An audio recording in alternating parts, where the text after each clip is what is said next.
ọmọ Nàìjíríà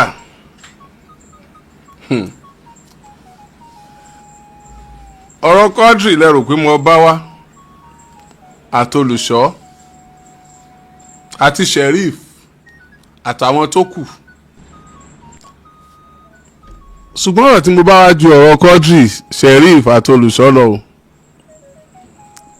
Mo fẹ́ tún bá àwọn OLUSHO tó kù tó pọ̀, mo fẹ́ bá wọn sọ̀rọ̀. Wọ́n jẹ mí lọ́rọ̀, ọkùnrin kan báyìí tó ṣe bí wòlíì tó kórun gbọ̀n ánú báyìí níjẹ́ òní tí fọ́n tá ọ̀jẹ̀ mi lọ́rọ̀. Ọkùnrin kan báyìí tí ihò mú ẹ̀ dàbí sálẹ́sà tírélà tó lóun gbèlú èbó, àná jẹ mí lọ́rọ̀. Jọ́kàsá lísè ń tẹ̀síwájú.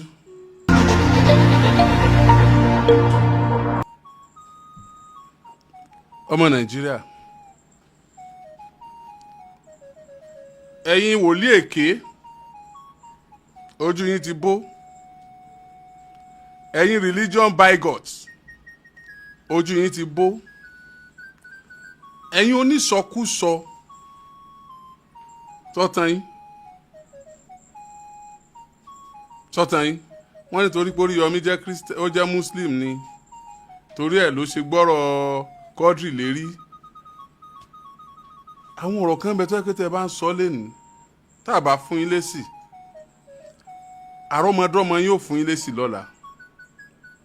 Ọ̀rọ̀ tó yẹ kẹ́ ẹ sọ sọ́wọ́ báyìí kẹ́ ẹ fi irun mú, kẹ́yìn gan rí i pé ó ń rùn létí yín, ó ń rùn nímú yín. Ó ní àwọn ọ̀rọ̀ tẹ́ ẹ̀ ń sọ. Ìgbà tí bàbá Quadri àti ìyá Quadri wá bì, ẹ já kọ́ ọmọ Nàìjíríà wo irú ipò tí bàbá Quadri àti ìyá Quadri wà ń gbà wọn wá bí, kí wọ́n sì gbọ́rọ̀ lẹ́nu wọn. ọmọ ẹbí Quadri tó bá jẹ́ pé ó mú wọn lára dá ni, ìgbàgbọ́ tí wọ́n ní tó wá bá wọn nílé iṣẹ́ ọ̀pá. ìṣẹ̀lẹ̀ àwọn aráalé wọn ò rí, wọ́n bá pe àbúrò ẹ̀ tó wà ní Ìbàdàn tó ń skul ní Ìbàdàn pé wọ́n rẹ́gbẹ́ o níjọ́ Friday, ìyẹn bá pè mí ṣùgbọ́n di Saturday bàbá gbéra ó di Èkó. Ìgbà tá máa dẹ́kọ̀ àwọn ọ̀rẹ́ ẹ̀ tí wàá pè pé wọ́n ti wà ní police station Ọjọ́. Ìgbà tá wá dé police station Ọjọ́, abáwọn ibi tí girlfriend yẹn ń ṣe statement lọ́wọ́ wípé ìyẹn Ọjọ́ tí wọ́n máa ń pè lọ́jọ́ Ọjọ́ lẹ́kọ̀ọ́. bẹ́ẹ̀ ni Ọjọ́ police station pé ó ń ṣe statement lọ́wọ́ pé òun lòun pè pé kó bá òun ra oúnjẹ wá pé òun strong. Nígbà tó dẹ̀ ń bọ̀ ọmọ lóun ti pàdé ẹ̀ tó ti gbé oúnjẹ yẹn fún òun tó ti padà sílé pé but òun àti ẹjọ́ wá ń sọ̀rọ̀ lọ lórí fóònù. Bí wọ́n ṣe jọ ń sọ̀rọ̀ lọ lọ́wọ́, ó ní òun á sọ fún pé kóun bá òun kọ́ ti ọ̀rọ̀ táwọn sọ lọ́wọ́ pé kó bá òun pa fún pé àwọn kan dá òun dúró wágbà àwọn olóde ẹ̀dùn ń bolo wà pé òun ti wà níwájú ṣọ́ọ̀ṣì náà kan fẹ́ bá òun sọ̀rọ̀ níwájú ṣọ́ọ̀ṣì ìbò oníwájú ṣọ́ọ̀ṣì náà tó délé tóun gbé. So ibẹ̀ ni ìyẹn ti pa fóònù. So lápá yẹn ó pe mọ́mí ẹ̀ nípa bí around 20 after 9 pé kí mọ́mí òun sẹ́ni 10,000 sí òun yẹ́ wá ní kí ló fẹ́ fowó ṣe táìmì yẹn, wá ní òun fẹ́ lówó yẹn ni mọ́mí ilẹ̀ ti ṣú òun ò lè sẹ́ni alátorí fóònù pé ẹ̀tọ́ lè dé báwọn sẹ́ni ẹ̀ ó ti lọ ilé o pé wá dẹ̀ dàrọ́ la ó ní kó má wọrí pé òun á pe àwọn ọ̀rẹ́ òun. Ọ̀rẹ́ tó wá pé ẹ náà jẹ́ kó máa yí wa pé ó pe òun ní after 9 nìkan bí after 9 yẹn náà ó béèrè pé kóun yá wọn ní 10,000 àpá kí ló fẹ́ fowó ṣe náà pé òun fẹ́ fi ṣe jẹ́rìtọ̀ ni pé òun wá ń gbọ́ táwọn kan ń pè pé ọ̀làs pé kó dá wọn lóhùn. So láti bẹ̀ a ò rí. Ìgbà tí wọ́n dé police station wọ́n ṣe statement, bàbá bẹ̀rẹ̀ sí wá wọ́n á ní pé kò sí nǹkan lè ṣe pé ká lọ track number ẹ̀ pé tá a bá ti lè track number. So àpò ń bẹ̀ a lọ sílé ọ̀dọ̀ ẹ̀ pé bóyá wọ́n lọ́ọ̀kì ilẹ̀kùn mọ́mọ́ lé ni wọ́n fi ń dá wa láàmú kankan. Kò ṣàjálẹ̀kùn rúùmù ẹ̀ a ò bá ní kankan nù yàrá ẹ̀. Àpàdà ìgbà tí wọ́n ń bọ̀ wọ́n á gba wájú ṣọ́ọ̀ṣì yẹn mo dẹ̀ kí wọ́n pé ẹ káàsán mo wọnú ṣọ́ọ̀ṣì yẹn pé ẹjọ́ wọ́n níjọ́ tọ́sí lálẹ́ bíi pé nǹkan ṣẹlẹ̀ bíi pé ọmọ mi ọkùnrin Quadri lórúkọ Ọlásùnkànmí pé ọ̀làsì ni gbogbo ọmọ sí mẹ́yìn wípé ó ń lọlé. Wọ́n tó wà ní ṣọ́ọ̀ṣì yẹn ní àwọn òrí nǹkan kò sí nǹkan tó ṣẹlẹ̀ bíi o. So a dẹ̀ padà a lọ sí police station yẹn wọ́n sọ wọn pé a lè track kíní ẹ̀ mọ́ ní Saturday pé ó sì di Monday tó wá di Monday ká máa bọ̀ bó wá di Monday mo pa kó mẹ́ bó wá di Monday mo á padà lọ sí police station yẹn wọ́n ní ká lọ san 100,000 naira wọ́n máa bá fi track àsan 100,000 naira. Wọ́n bẹ̀rẹ̀ tracking yẹn. Ìgbà tí wọ́n ṣe tracking yẹn, gbogbo àwọn tí ó ń pè nígbà tá àti rí òun ni tracking yẹn mú. Wọ́n á sọ fún àgbà àwọn nọ́mbà tí ẹ pọ̀jọ yìí àwọn nọ́mbà èèyàn wa tí wọ́n ń pè ní pé kò sí nọ́mbà outside inú gbogbo nọ́mbà tí wọ́n fi ń pè yìí tẹ́ track jáde. So àbúrò ẹ̀ wá ní pé kọ́jẹ́ pé òun lọ sí ṣọ́ọ̀bù ẹ̀ pé òun lọ sí ilẹ̀kùn ṣọ́ọ̀bù ẹ̀ pé láptọ̀pù ẹ̀ nǹkan tó máa lọ ṣe lórí ẹ̀ yẹn wá lọ sí ṣọ́ọ̀bù ẹ̀ ó lọ gbé láptọ̀pù ẹ̀ ó wá wo láptọ̀pù ẹ̀ ó fẹ́ fi wo account balance ẹ̀gbọ́n ẹ̀ ó wá mọ́ndẹ́ náírà ó send owó yẹn sínú account ẹ̀ yà gbé balance wá àgbà tí yẹn máa gbé balance wá ló jẹ́ pé owó tó fi sínú ẹ̀ náà ni báńkì jẹ́ ní àkáǹtì ẹ̀ gbé padà pé 100 naira tó fi sínú ẹ̀ pé kóun fi lè wo balance ẹ̀gbọ́n lórí pé wọ́n ti yọ owó ẹ̀gbọ́n gbà àwa lọ sí police wa lọ complain fún wọn wá ní pé ká lọ sí báńkì lọ gba payment account àbáná ṣe ń pè so wọ́n ṣàṣe gbogbo nǹkan yẹn ìgbà tó máa lọ ṣe orúkọ tí àwọn tó wá ṣe owó yẹn jáde on the 16 ni wọ́n gbé láàánú àti rí iná nípa ibi tó dé níwájú ṣọ́ọ̀ṣì yẹn ìgbà tí wọ́n máa ṣe owó yẹn wọ́n ṣe ní 17 after 2 a.m. 20 after 2 a.m. ni wọ́n ti ṣe owó yẹn jáde kóònù àkáǹtì ẹ̀ wọ́n ṣe jáde sínú àkáǹtì sheriff lórúkọ ọmọ yẹn jẹ́ so wọ́n ṣá track nọ́mbà yẹn nọ́mbà tó ṣe dé tí sheriff yẹn lò ló kọ́kọ́ ṣe káàdì 10,000 naira sí pàtó ṣe káàdì 10,000 naira sí nọ́mbà yẹn ni báńkì print jáde pẹ̀lú nǹkan yẹn wọ́n wá lọ mú nọ́mbà yẹn àwa lọ track èèyàn wá kọ́ wà lábẹ́bẹ̀ wá pé owó tí wọ́n gbà lọ́wọ́ alẹ́kọ̀ọ́ yẹn track yẹn ti pọ̀ pé ọ̀mọ̀ ẹnìkan tó lè bá a ṣe ní Abẹ́òkúta nígbà ní ká sẹ́ni 50,000 sí wọn àṣẹ́ni 50,000 wọ́n bá ṣe tracking yẹn àwọn nọ́mbà tí tracking yẹn wá gbé wá wọ́n á rí àwọn tí ó ń pè jù nínú ẹ̀ ọmọ gẹ́ẹ̀ kan wà ń bẹ̀ ìyá ẹ̀ wà ń bẹ̀ àwọn ọ̀rẹ́ náà wà ń bẹ̀ but ẹni tó ń pè jù ọmọ gẹ́ẹ̀ nìkan ló ń pè jọjọ́ ń gbéra wọn jù wọ́n wá ní pé wọ́n ṣàpè nọ́mbà yẹn wọ́n rí pé obìnrin ni wọ́n wá ní pé kọ́mọ mi ọkùnrin yẹn àbúrò ẹ̀ tá à ń wáyì pé kó tó sí i ó ṣòwò jáde yẹn wọ́n dá yẹn lórí fóònù yẹn wọ́n rí pé orúkọ yìí ó lóun ìjà ìka lọ wo mọ́tò wa a ò rí nǹkan kan a ò gbọ́rù ẹ̀ kó bẹ̀rẹ̀ sí dàbò kiri owó ọmọ mi ò rí àwọn ọlọ́pàá ti bẹ̀rẹ̀ sí yíwá báyìí ọkọ̀ darí wa kiri. àwọn ọlọ́pàá àmọ́ ọmọ ọlọ́pàá ṣe o àmọ́ ọlọ́pàá yé lórí ọmọ mi bá báyìí òye mi mọ́ o ojoojúmọ́ ló ń pè mí àná báyìí oríṣiríṣi náà wá mi kàn mí lé pé kí wo ọmọ mi ní a tó pòṣẹ oríṣiríṣi ṣàánú mi báyìí mi ò rọ mi ọ́ mi kọ́ ọmọ Nàìjíríà kó gbà mí o ó pé láti gbìyànjú o.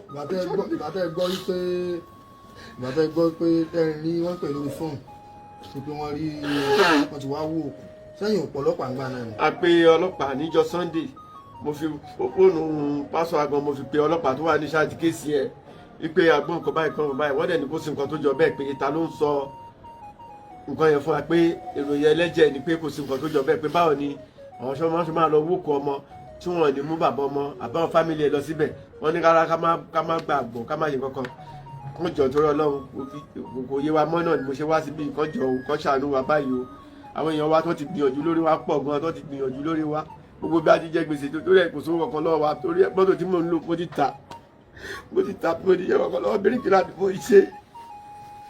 ni mo ṣe o mo ti ta mọ́tò mi.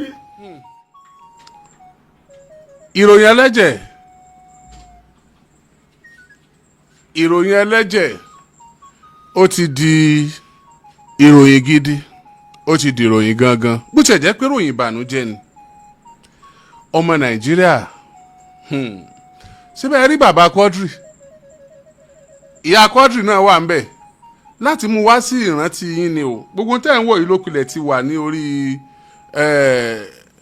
channel Oriyomi Hamzat Rescue Mission tẹ́lẹ̀tẹ́lẹ̀ lórí YouTube gbogbo ẹ̀ ló ti wà ń bẹ̀ bí bàbá Quadri ti ṣàlàyé tó jẹ́ pé àlàyé yẹn ẹni tó bá ní làákàyè yóò mọ̀ wípé ejò olùṣọ́ lọ́wọ́ nú ẹni tó bá ní làákàyè yóò mọ̀ pé sheriff tí wọ́n mú tí wọ́n jẹ́ kó yé wa pé wà nínú ẹgbẹ́ òkùnkùn tí wọ́n sì ka ọ̀pọ̀lọpọ̀ àwọn èèyàn bíi mẹ́rin nígbà náà wọ́n ká èèyàn bíi mẹ́rin wọn èso ọ̀pọ̀lọpọ̀ wọ́n ká èèyàn bíi mẹ́rin tọwọ́ ọlọ́pàá sì ti tẹ̀ ẹ wá jẹun kọ́kọ́ wọlé síbí ẹ̀yin ọlọ́pàá ẹ̀mọ̀ ní mọ̀ bínú ni a máa bú yín lọ́pọ̀lọpọ̀ gbà a máa sọ ọ̀pọ̀lọpọ̀ nǹkan tí ó máa kàn yín tí ó máa dùn yín tó ṣeé ṣe kẹ́ ẹ má nífẹ̀ẹ́ sí ẹ̀yin ọlọ́pàá orílẹ̀-èdè Nàìjíríà bá a ṣe bú yín tó bá a ṣe sọ̀rọ̀ tó bá a ṣe pè yín tó kẹ́ ẹ bá wa ṣiṣẹ́ lórí ọ̀rọ̀ Quadri ọ̀dà Oriyomi ló wá padà rí ibi òkú Quadri wà báyìí àbí bàbá Quadri àbí ọ̀pọ̀lọpọ̀ àwa tá à ń sọ̀rọ̀ lórí social media lápadà rí ibi tí òkú Quadri wà bá a tiẹ̀ rí ìjà aláṣẹ lábẹ́ òfin láti lọ rèé wú bí lábẹ́ òfin sa aláṣẹ láti lọ rèé wú àwa yìí ti ríbi tí ọkùnrin kan ti gé èèyàn lékìrí tó sì ń rí mọ́lẹ̀ sáwọn ibìkọ̀ọ̀kan ládùúgbò rẹ̀ tó tún fà wọ́n kan sínú ògógóró tó yẹ pé tó bá ti nídìí páàtì èèyàn ní mú ti ń lò ó lẹ́yìn tá a ṣe iṣẹ́ ìwádìí wa investigative job wa tán a kàn sí iléeṣẹ́ ọlọ́pàá pẹ̀lú àjọ àmọ̀tẹ́kùn ni la fi rí onítọ̀hún mú nígbà náà bó tilẹ̀ jẹ́ pé a ti mú gan ó ti wà níkàáwọ́ wa tí ò ríbi sá lọ mọ́ ṣùgbọ́n tá a bá mú tó dojú ìjà kọ wá tápá wa bá ká ń bẹ̀ yẹn a jẹ̀bi tápá rẹ̀ náà bá ká wa a jẹ̀bi lábẹ́ òfin wọn ò ní kí n wá débẹ̀ àbí òye yín nígbà náà ọmọ Nàìjíríà síbẹ̀ gbọ́rọ̀ tí bàbá Quadri ń sọ ẹ rí àgbàlagbà bí ṣe ń sunkún mo wá rí àwọn àgbàlagbà kan tó jẹ́ pé ẹkún ọmọ wù wọ́n láti sun tó jẹ́ pé ó wù àwọn náà kí wọ́n wá ọmọ wọn tì bí bàbá Quadri ṣe wọ́ ọmọ rẹ̀ tì àti àwọn ọ̀dọ́ kan tó wù àwọn náà kí òbí wọn kó máa ṣe bí bàbá Quadri ti ń ṣe kiri láti pàṣẹ àrìnfẹsẹ̀ sí látọ̀dọ̀ tiẹ̀ náà tó jẹ́ pé kàkà ká sọ̀rọ̀ lórí bá ṣe rí Quadri kàkà ká sọ̀rọ̀ lórí ìdájọ́ òdodo kàkà ká sọ̀rọ̀ lórí báwọn ọlọ́pàá ó ṣe bá wa ṣiṣẹ́ tí Quadri ó di rírí ọ̀rọ̀ ẹ̀sìn ni wọ́n ń sọ ọ̀rọ̀ rádaràda ní tẹnu wọn jáde ọ̀rọ̀ tí ọ̀bá làákà ìmú tí n bá rágbàlagbà míì ńgbà míì tó bá ń sọ̀rọ̀ ó mà máa ń jọ mí lójú gan ni o ó mà ṣe o ṣe rí Nàìjíríà ṣá ẹ ṣàjà máa ṣe wọn tá a bá lè ṣe torí pé dídá Nàìjíríà ọwọ́ Ọlọ́run ló wà ènìyàn búburú ti pọ̀ jù ènìyàn rere ò tó nǹkan mọ́ ìwọ̀n àwọn ènìyàn rere tó tún kù lórílẹ̀‐èdè Nàìjíríà ojoojúmọ́ làwọn ọmọ Nàìjíríà tún discourage wọn láti ṣe rere Nàìjíríà àwọn èèyàn burúkú tó wá Nàìjíríà wọ́n wà strategic débi pé tí wọ́n bá fẹ́ gbè lẹ́yìn ẹni bíbí tiwọn tí wọ́n bá fẹ́ sọ̀rọ̀ burúkú tí wọ́n bá fẹ́ dáṣọró ìwà ìkà wọ́n mọ orúkọ burúkú tí wọ́n sọ ẹni tí bá ń tú àṣírí ìkà wọ́n mọ orúkọ burúkú tí wọ́n sọ ẹni tí ò bá fẹ́ kí wọ́n máa hùwà ìkà mọ́ ẹni Oriyomi Hamzat torí pé ó jẹ́ mùsùlùmí ní fi ń gbọ́rọ̀ àwọn pásítọ̀ wọ́n ti fún yín lésì tó pọ̀ ṣùgbọ́n ṣé pásítọ̀ tí ó bá dáràn sáàsọpọ̀ dáràn ni ṣé pásítọ̀ tí ó bá rìnrìn bẹ̀sẹ̀bẹ̀sẹ̀ àbẹ̀ nísẹ̀sẹ̀ tẹ́ ẹ bá ti rí àáfàá tọwọ́ tẹ àáfàá kan tó jẹ́ pé kàkà kó sọ̀rọ̀ burúkú kó sọ̀pọ̀tì àwọn tí wọ́n fẹ́ kíyàwó jẹ ẹni tó ṣiṣẹ́ ẹbí tó wá sórí pò ń já àáfàá tó wá bọ́ta tí wá ń gbè lẹ́yìn àáfàá tó ṣiṣẹ́ ẹbí oníṣẹ́ ẹbí làáfàá yẹn náà tẹ́ ẹ bá ti rí oníṣègùn ìbílẹ̀ tọwọ́ tẹ oníṣègùn ìbílẹ̀ kan tó jẹ́ pé kàkà kó náà sọ̀rọ̀ kó gbìyànjú bí ẹni tọwọ́ tẹ̀ yẹn ó ṣe jìyà ẹ̀ṣẹ̀ tó ṣẹ̀ tó jẹ́ pé èyí tí ń sọ ni pé ó ń gbè lẹ́yìn ẹni yẹn ó ń bú àwọn tó tú àṣírí oníṣègùn ìbílẹ̀ tó hùwà ìkà irú ẹni bẹ́ẹ̀ náà oníṣègùn ìbílẹ̀ burúkú lòun náà ẹni ibi ni tẹ́ bá ti wá rí pásítọ̀ tọwọ́ bá tẹ̀ tàbí wọ́n ń ṣèwádìí pásítọ̀ yẹn lọ́wọ́ àwọn tó wá dúró pé ẹ ṣèwádìí ẹ̀ dandan ẹ ṣèwádìí ẹ̀ dandan tẹ́ bá ti rí pásítọ̀ kan tó jáde tó bá ń sọ̀rọ̀ burúkú sí ẹni tó ní kí wọ́n ṣèwádìí pásítọ̀ tó hùwà ìkà òun náà irú iṣẹ́ tí pásítọ̀ yẹn ṣe ń bẹ lọ́wọ́ tiẹ̀ náà. gbogbo ẹ̀yin ọmọ ilé ìjọsìn gbogbo ẹ̀yin ọmọ ilé ìjọsìn kìrìsìtẹ́nì tẹ́ ẹ bá jẹ́ pé ń jọ́sìn ní abẹ́ pásítọ̀ yòówù tó ti jáde láti sọ̀rọ̀ burúkú sí àwa tí à ń tà ní kí wọ́n wádìí ikú tó pa Quadri tó ń gbè lẹ́yìn ẹ̀sìn tó sọ pé torí ẹ̀sìn ló ń ṣe ń sọ bẹ́ẹ̀ ẹ mọ́ lọ ilé ìjọsìn rẹ̀ mọ́ lílò ni ò tí ì kàn yín yóò lo ẹ̀yin náà njọ́ kan ẹni bí ní ìka èèyàn ni kí ti ẹni rádaràda tá à ń sọ gan kí ló ń jẹ́ ẹ̀sìn? What is religion? Kí ló ń jẹ́ ẹ̀sìn gan? Does it exist at all? Ǹjẹ́ ẹ̀sìn ti ẹ̀ ń bẹ? Yeah, we need to ask you question. Ǹjẹ́ ẹ̀sìn ǹjọ́ ti ẹ̀ ń bẹ? Check your Bible. Check your Quran. Ẹ̀yin oníṣẹ̀ṣe náà ẹ wo ẹsẹ̀ ẹ̀fà yín. Ẹ̀yin ọlọ́sàn yẹn bọ̀sán ìlérè. Ẹ̀yin ẹlẹ́rìndínlógún ẹ jẹ́ ẹ̀rìndínlógún yín wò. Kí ló ń jẹ́ religion? Religion ò exist, kò sí tó jẹ́ religion. Yes, kò sí tó jẹ́ religion without humanity. Humanity is religion. Humanity is religion. Má ṣe àgbèrè, Ọlọ́run ò níyàwó tó ṣàgbèrè pẹ̀lú. Má ṣe panṣágà, Ọlọ́run ò níyàwó tó ṣe panṣágà pẹ̀lú. Má pànìyàn, Ọlọ́run ò lè pa, Ọlọ́run ò dẹ̀ lè pọ̀ mọ́ rẹ̀. Àwa la mọ̀ para wa. Àwa la mọ̀ ṣàgbèrè pẹ̀lú ìyàwó ara wa. Àwa la mọ̀ ṣẹra wa, àwa la mọ̀ parọ́ mọ́ra wa. Àwa la mọ̀ dìtẹ̀ ara wa tá fi mọ̀ tí ó jẹ́ pé ẹni tó bá dìtẹ̀ yóò mọ̀ kò bínú Ọlọ́run. Àwa la mọ̀ ṣe dáadáa síra wa tá fi mọ̀ ráàánú Ọlọ́run gbà. Religion without humanity is zero, is nonsense, is absurd. It does not exist. Religion, reason tí religion ò fi exist tí ò sí religion ni pé Ọlọ́run ò dá religion fún ẹranko. Ẹranko kò kírun, ẹranko kò kí ń lọ church, ẹranko kì í dáfá. You don't get it. Ọlọ́run ò dá religion fún ẹranko. Èèyàn, àwa èèyàn ló dá religion fún. Wọ́n sì fi yé wa pé lọ́jọ́ ìdájọ́ kò sí ìdájọ́ tí wọ́n ṣe fún ẹranko kankan ju pé èyí tó bá kan ara wọn lọ́nà àìtọ́ wọn ò ní kó kàn padà. Èyí tó bá yanra wọn jẹ yóò ní kó ṣe tiẹ̀ padà kálukú ó sì máa lọ ó tán. Ṣùgbọ́n àwa èèyàn ni wọ́n dájọ́ lé wa lórí. Wọ́n ní babaláwo ń kú, àáfàá ń kú ó ní gbàgbọ́ rọrùn.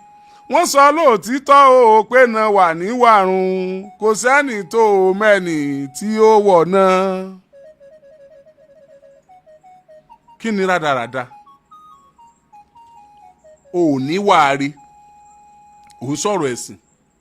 O ò lọ́rọ̀ rẹ, ò ń sọ̀rọ̀ ẹ̀sìn. Ará ilé rẹ ò lè sọ̀rọ̀ rẹ dáadáa, ò ń sọ̀rọ̀ ẹ̀sìn. Alábàáṣiṣẹ́pọ̀ ò lè sọ̀rọ̀ rẹ dáadáa, ò ń sọ̀rọ̀ ẹ̀sìn.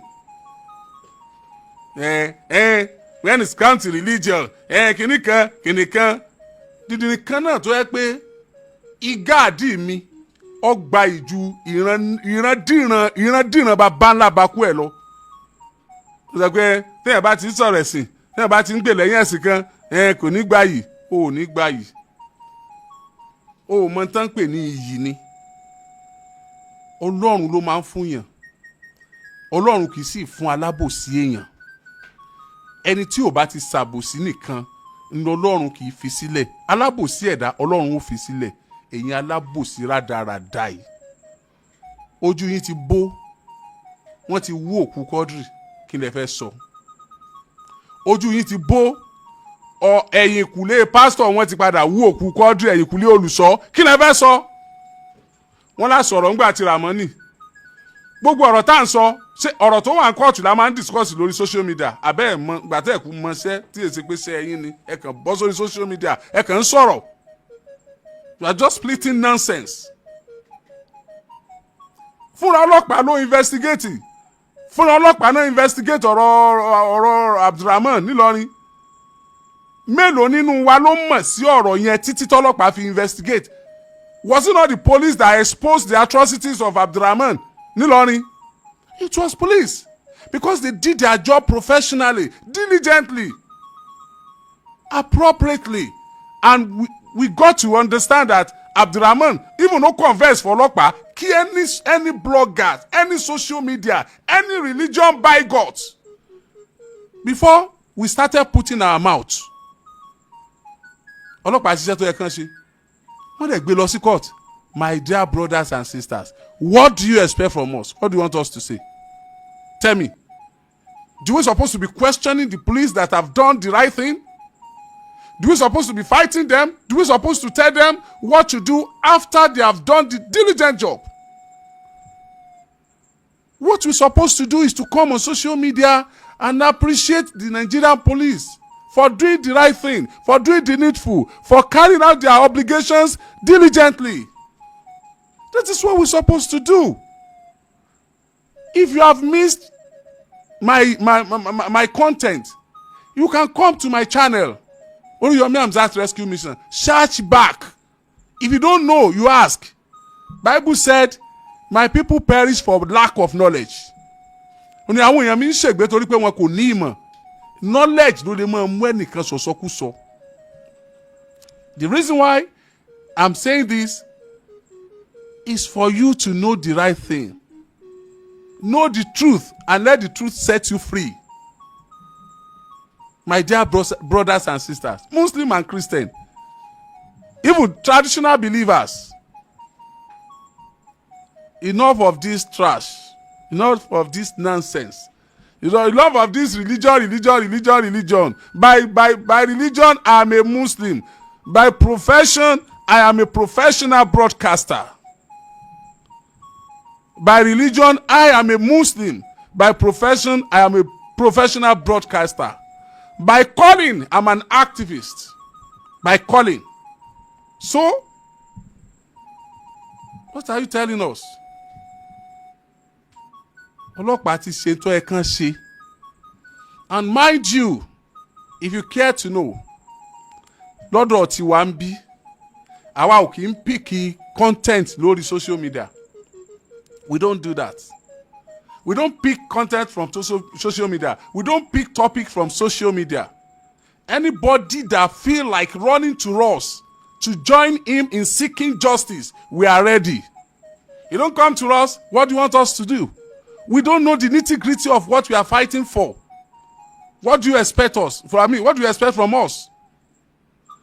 The people that came to us that, look, Oriyomi Hamzat, this is happening to me. Yeah, bye, ló ti jẹ́, a ti máa ṣe underground investigations wa, a máa ṣe pre-listening and some other things that we're supposed to do. We make some call, we find out that we are fighting for just matter, not ordinary matter, that what we are fighting for is justified. Then we move on with our fighting, with our advocacy.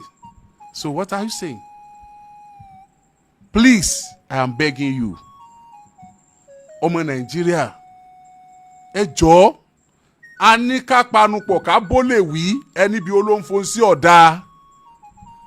Ó jẹ́ Mùsùlùmí, ó jẹ́ Kristẹni, ó jẹ́ ẹlẹ́sìn àbáláyé àbí kí wọ́n mọ̀ pé ẹlẹ́sìn àbáláyé náà ni. Ẹ jọ̀ọ́, ẹ jẹ́ ká gbàgbé sentiment. Forget sentiment. Let's be objective. I can fight anybody that nǹkan wa ò papọ̀. Mi ò faramọ́ tó ṣe. Me, I don't think religion when I'm doing that. I can choose anyone to be my person. Tó bá ti pé nǹkan tó ń ṣe ó bá ìlànà mi mu. I don't choose religion. And many of you náà tẹ́ ń yánu fìrì bí gba màálù gbé mọ́ngòrò tẹ́ ń sọ̀rọ̀ religion yìí. Iye kúkú ṣe religion yẹn náà oníṣekúṣe nìyí. Onírin ìyà ó ń sọkúsọ. Ẹ ti pààyàn, ẹjọ́ ń pààyàn ni ẹ̀yin àti olùṣọ́ tí wọ́n wú òkú Quadri lẹ́yìn kùlé wọn. Ẹjọ́ wà lẹ́nu ẹ̀ ni ẹjọ́ ń pààyàn ni apààyàn ni yín. Bá ń gbé kòkó ń apààyàn ni gbé kòkó ń wá gbé ti pépà mọ́fọ́ kan àmọ́ tí wọ́n rí mọ́ bẹ́ẹ̀. Ṣebí ẹni kìrìsìtẹ́nì ìkòkò kan la tún wì. Ìkòkò kan tún lélẹ́yìí mo sì tọ́jú ẹ̀. Mo tún padà bọ̀ ń padà sọ̀rọ̀ gba rẹ̀ gbogbo ẹ̀ ló ti wà ń kíkálẹ̀. Ìkòkò kan la tún wì. Ìkòkò kan la wì.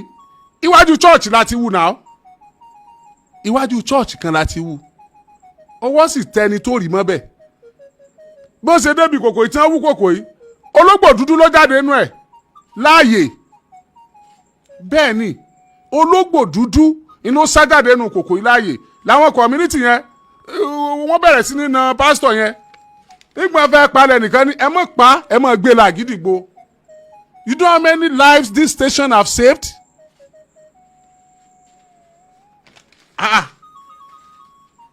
Wọ́n ti rí òkú Quadri.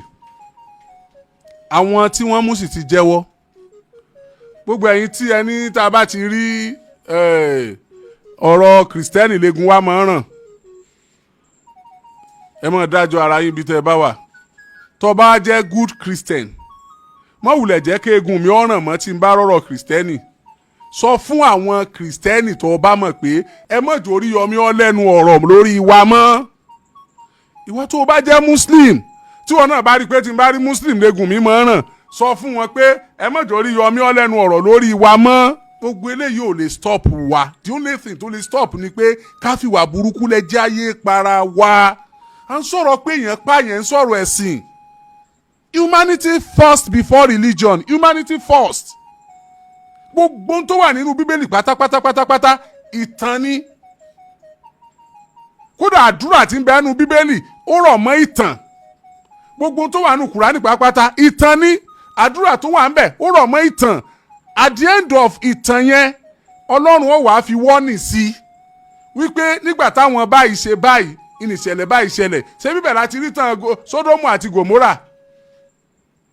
ìtàn Sódómù àti Gòmórà ṣé bíbẹ̀ láti rí tí wọ́n ń ṣe ìṣekúṣe àwọn ọkùnrin àti ọkùnrin nǹkan kan tó fi di pé ìṣẹ̀lẹ̀ kan ṣẹlẹ̀ sá tí ọlọ́run dì pẹ̀lú wọn ṣé bọ́lọ́run fi ń wọ̀nù wa ni pé káwa má ṣerú ẹ̀ o torí àwọn tó ti ṣerú ẹ̀ ṣáájú wa òun pa wọ́n rẹ́ àbí was it not in the Bible and the Quran the journey of Prophet Yusuf the journey of Joseph it is the Bible and Quran ọlọ́run narrate bó ṣe lo ayé ẹ̀ bí ó ṣe lálàá bó ṣe gbé bá a ṣe wọ́n ń gbọ́ tàn yẹn lọ́kọ̀ọ̀kan ó ń kọ́ wa lẹ́kọ̀ọ́ pé gbogbo àlákọ́lé yẹn máa ń rọ́ o ìtàn yẹn tún tẹ̀síwájú pé bó ṣe padà di ẹni tí ó jẹ́ pé àwọn tí wọ́n ta sóko ẹrú tún padà wá dọ̀bálẹ̀ níwájú ẹ̀ yes ìtàn yẹn tún kọ́ wa pé bí òbí bá nífẹ̀ẹ́ ọmọ kó má máa fi hàn sí àwọn yòókù kó má bàa kó ọ̀tá fún èyí tó fi hàn yẹn so ṣé story kan yẹn ok ṣé gbogbo àwọn tó ta Yusuf sóko ẹrú Joseph ṣé gbogbo wọn kọ́ ọ́nà padà regret pé àwọn ta ni gbogbo ọ́nà padà regret now so what are you telling me what is so sacrosanct in the religion that you cannot understand the religion you choose religion is a matter of choice God has his own he has the power to make the religion one ó lè ṣe gbogbo ẹ̀sìn lẹ́yọ̀ kan he has the power ó kàn ṣe tó wù ní what's your problem humanity forget your religion rí ìyà tó bá ń jọmọ nìkejì rẹ bíi pé wọ́n ló ń jẹ rí ẹni tí wọ́n ń yàn jẹ bíi pé wọ́n náà ń yàn jẹ let's stand up for ourselves forget in fact I don't know from where that statement comes from I don't know what touched your medulla oblongata I don't know something is wrong somewhere I swear. May God heal you. May God heal you. May God heal you. Because Abdulrahman lórúkọ mi, Abdulrahman Ládédoyin. Timothy Sẹ̀lẹ́ni ó tán ṣúgà padà já. Téèyàn bá gbè lẹ́yìn èèyàn, ń gbè lẹ́yìn Abdulrahman bàbá Abdulrahim títún jálàjì tó tún máa ń rán èèyàn lọ Mẹ́kà tó tún máa ń fáwọn èèyàn ló ń jẹ nínú Ramadan. Not somebody from Celestial Church of Christ if I were like you. But me, Oriyomi Hamzat, I'm not sent to Muslim, neither sent to Christian, but to humanity. Humanity. Mo dúró ni torí mo mọ̀ pé ojú yín ó padà bò. Mo mọ̀ pé ojú yín máa padà bò. Ó tán. Ó yẹ máa jáde báyìí kẹ́ wá máa sọ̀rọ̀. Ó yẹ kí wọ́n sọ òkò pa yín ni gbogbo ẹ̀yin tẹ́ ń jáde tẹ́ ń sọ̀rọ̀ religion ó yẹ wọ́n sọ òkò pa yín ni ẹ má bọ̀ kẹ́ wá máa sọ̀rọ̀ báyìí ẹ wá máa sọ̀rọ̀ báyìí èyàn ń sunkún bẹ́ẹ̀ yẹn ọkùnrin ń sunkún bí obìnrin torí pé kò rí ọmọ ẹ̀ ń sunkún èdè sọ̀sọ̀kúsọ ẹ̀ lálàáfíà fa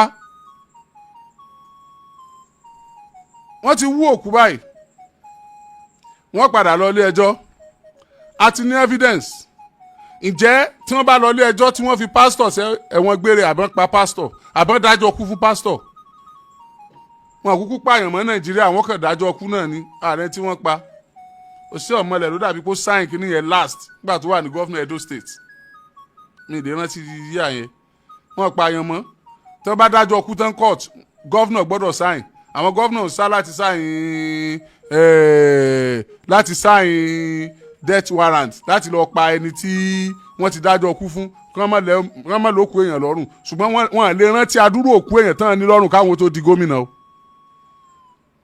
wọ́n lè rántí how desperate they are kán tó di gómìnà how desperate that position was to them that time kán tó di gómìnà bọ́ngbà tán di gómìnà tán wọ́n lè sign death warrant o wọ́n sign tọ̀sùn o à ń retí tìlọrin ti Kwara State ta ló sọ fún yín pé tẹ́ ẹ bá sign death pé kán lọ pa ẹni tán ti dájọ́ kú fún ta ló sọ fún yín pé ẹ ló kó èèyàn lọ́rùn kódà nínú ìdájọ́ sẹ̀ríà ààyè wà láti pa ẹni tó bá pààyàn tí sẹ̀ríà sọ nìyẹn òfin Ọlọ́run gan ni kẹ́ ẹ pa ẹni tó bá pààyàn Bíbélì sọ pé ẹni tó bá ti bí idà pààyàn kí ni wọ́n fi pa idà náà fi máa pa now so what's your problem what is restricting you from follow the rule of Almighty God what is restricting you some other laws that could be jettisoned the laws of human beings you follow it strictly but the law of Almighty God from both Quran and Bible you cannot follow it ẹ fẹ́ lẹ́kọ̀ọ́ yẹn lọ́rùn if you don't sign it today tó yẹ pé oúnjẹ owó Nàìjíríà owó tax wa náà lẹ tún fi ń bọ́ wọn níbi tẹ́ ẹ kó wọn sí kí ló máa jẹ́ ẹ̀kọ́ fún àwọn tó tún ṣerú ẹ̀ lọ́la kí ló máa jẹ́ ẹ̀kọ́ fún pásítọ̀ wòlíì gan kọ́ olùṣọ́ tọwọ́ tẹ̀ yìí àtọmọ rẹ̀ kí ló sì máa jẹ́ ẹ̀kọ́ fún Abdulrahman tọwọ́ tẹ̀ nílọrin ní Kwara State ẹ bẹ̀rẹ̀ sí ní sign ẹ jẹ́ kárí kò síbi tí wọ́n ti pa ẹni tó bá ti pààyàn kò síbi tí wọ́n ti pa wọ́n ń pa wọ́n l'Amẹ́ríkà wọ́n ń pa wọ́n ní Saudi Arabia tó bá yẹ pé torí ẹ̀sìn ní Saudi Arabia they do in America wọ́n ń pa ẹni tó bá ti pààyàn what are we saying ẹ bá pa wọn tó bá ti ṣe ẹ pa wọn dànù tí ìdẹ́jọ́ bá ti ní ẹ pa wọn torí pé wọ́n mọ̀ pé ẹ̀ ní pa wọn tán bá fi wọ́n síbẹ̀ tó bá pẹ́ wọ́n lè fẹ́ lómi amnesty náà kí ni wọ́n mọ̀ pé amnesty náà ni wọ́n kàn dáríjì ni tí wọ́n bá ti dáríjì báyìí wọ́n á ní pé wọ́n dín ẹ̀wọ̀n rẹ̀ kù from pípa from condemn wọ́n á fi sí láìfà tẹ́lómi ìbádé láti láìfà òun ní fún amnesty àbí kó dínkù sí 20 years wọ́n á sí gbogbo ọjọ́ tí wọ́n fi ṣẹjọ́ wọ́n á sí gbogbo ẹ̀ mọ́ ẹ wá ní ìwà ọ̀daràn ò mọ̀ pọ̀ sí ìwà ìkà ò mọ̀ pọ̀ sí gbogbo àwọn Boko Haram tí wọ́n mú àwọn náà rìn káàkiri ìlú ni kò sí nǹkan kan mọ́ ọmọ Nàìjíríà ọ̀rọ̀ kòkò yẹn máa tún gbé kòkò jẹ́ fi hàn wọ́n lè rò pé mo lè mọ̀ pé n fi ṣeré ìkòkòrè ilé ìjọsìn kan láti wú nìbàdàn ilé ìjọsìn kan láti wú kòkò yìí nìbàdàn ológbò dúdú lọ sájáde inú ẹ̀ tí wọ́n ń rì mọ́lẹ̀ ẹni tó sì ń rì gan wọ́n mú nìbàdàn yìí náà ni ẹni ẹ bá rí ẹ mú wá ẹ máa fa àwa tó bá ṣiṣẹ́ láabi tó ta Kùránì tó ṣe tí ọ̀dà tó bá yé èèyàn jẹ́ ẹ mú wá bó ṣe wòlíì náà ni ẹ mú wá bó ṣe pásítọ̀ ni ẹ mú wá kò sí ìtawà kì í sọ lórí ètò wa náà láti sọ ti ọkùnrin kan onífá tó fi oògùn fa èèyàn kan wálé látàbúrọ̀dù ńgbà yẹn obìnrin táwọn onífá fi wá pé kì í sara àwọn o instead tẹ́ fi mọ́ ọ lọ sọ̀sọ́kúsọ tí ì bá sara yín ẹjẹ́ á mọ̀ tó bá ṣe ń tí ọ̀dà. So last warning for those people that does not know the next thing to do, that whatever we are agitating for justice, we are advocating for justice. What you need to see is religion. Stop being a religion by God. Let's be just. Let's be fair. Let's be straightforward. Let's be truthful.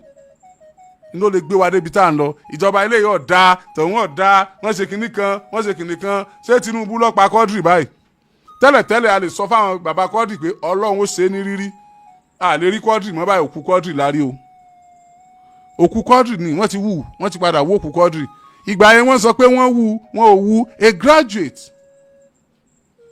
a graduate for that matter táwọn òbí ẹ̀ ń retí pé káwọn náà máa jẹun rẹ̀ ẹ̀dọ̀ dẹ́mi ẹ̀ légbodò ẹ̀ pàdánù. Where is your conscience? Where is your conscience? Where did you throw it? Where is your conscience?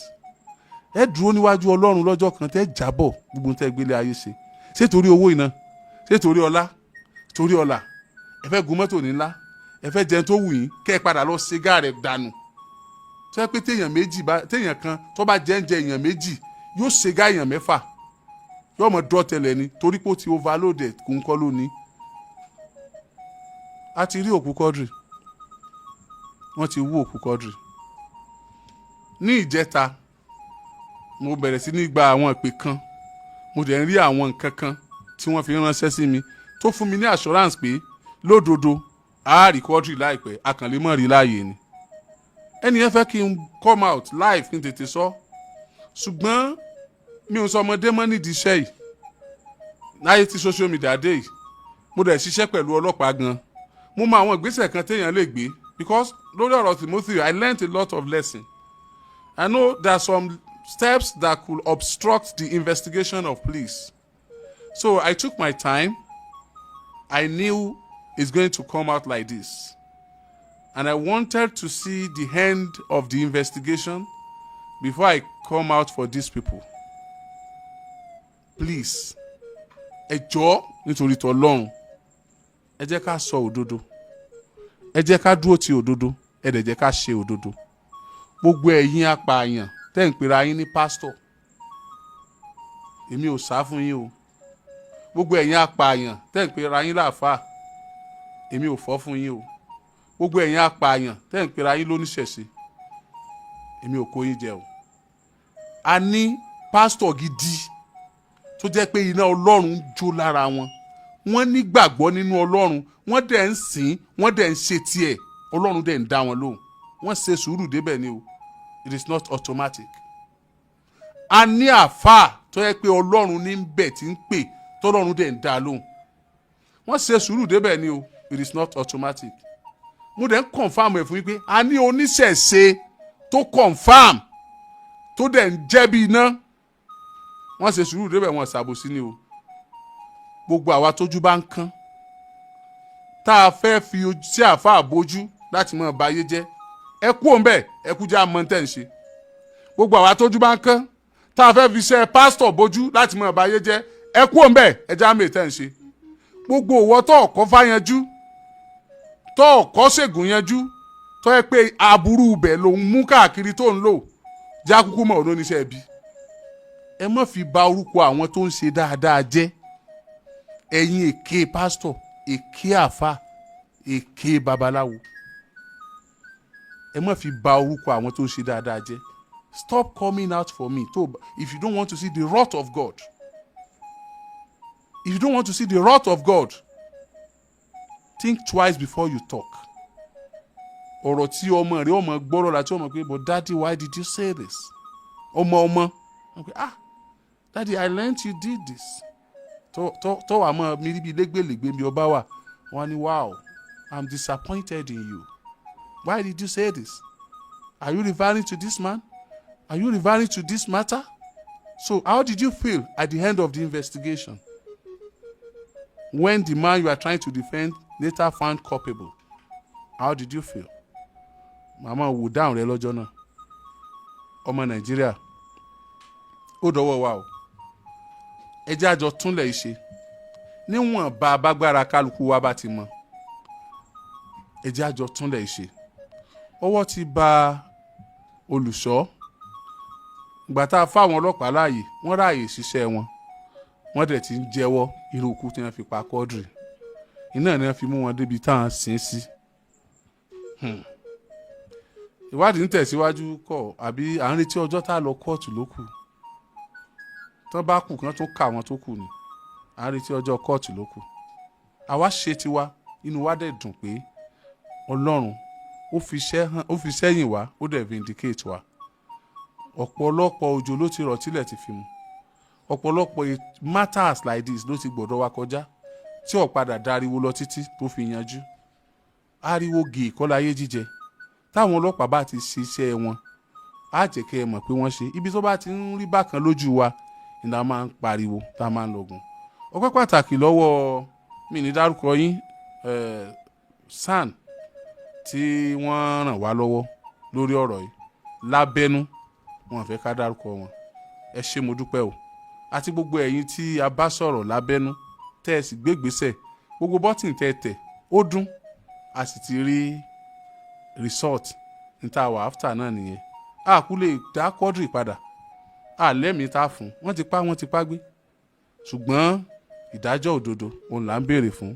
A kí bàbá Quadri a kí ìyá rẹ̀ a kí ẹ̀gbọ́n a sì kí àbúrò ó dà pé òun làkọ́bí a kí àwọn àbúrò rẹ̀ ẹ pẹ̀lẹ́ ẹ kú ara fẹ́ra kù ẹ kú àpamọ́ra ẹ pẹ̀lẹ́ àní rírú ẹ̀ mọ́ sówó tẹ́ ẹ ti ná kó tó di padà rí òkú Quadri ní ká sọ ni àbí dààmú tẹ́ ẹ ti dààmú fòró wàhálà àbí oríṣiríṣi nǹkan tí yín ti gbọ́ àti tójú yín ti rí tí ò lè dùn mọ́ ni ẹ pẹ̀lẹ́ ẹ kú ọ̀rọ̀ ọmọ ẹ kú ara fẹ́ra kù àní rírú ẹ̀ mọ́ gbogbo ẹ̀yin tẹ́ ẹ sì dìde fún kí á sáàrí Quadri tẹ́ ẹ̀ dá àwọn onísọkúsọ ẹ̀dá lóhùn tẹ́yìn kì í ṣe religion bigot tẹ́ ẹ jẹ́ni tó nígbàgbọ́ nínú òdodo tẹ́ ẹ rẹ́ni tó nígbàgbọ́ nínú ẹ̀sìn yín ṣùgbọ́n tí ò dín ìjọmọnìyàn yín kù a dúpẹ́ lọ́wọ́ gbogbo yín ẹ ṣé gan ni o àní firú ẹ̀ gbá gbogbo tí ń jẹ́ tọ́lọ́run.